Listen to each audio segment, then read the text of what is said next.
In 1993, we got our first real glimpse of the Mr. McMahon character when Vince McMahon invaded the USWA in mid to late 1993 to feud with Jerry Lawler. What was your take on the angle on heel Vince McMahon?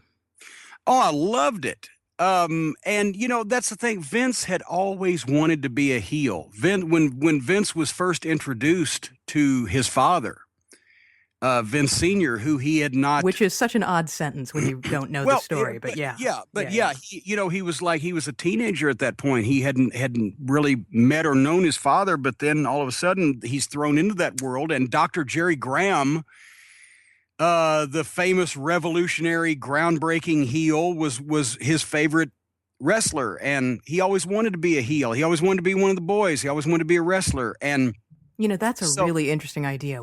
Who were his favorite wrestlers? I'd be curious to know more about that if that information is available. Well, yeah, and I mean, Jerry Graham was at the top because he was the guy that could cut the promos, and he was the guy that behind the scenes was doing the manipulating with the finishes. And Dr. Jerry Graham, he had the mind. He's the one that partnered with and taught Eddie Graham, who later went on to become the guru of wrestling. But,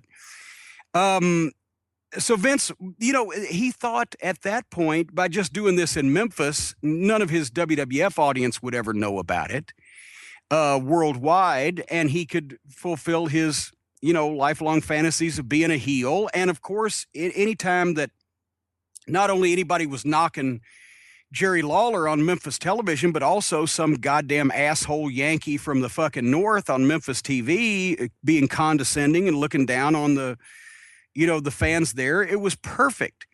And I'm sure they all had a lot of fun, doing that. With Vince would corner guys that Lawler was opposing that came from the WWF, and even brought Pat Patterson down a time or two, and and the people took to it beautifully, and it was some great television. So I think Vince overall, had a great time doing that. He never dreamed he'd do it in the WWF. He always thought he'd be the announcer slash babyface straight guy.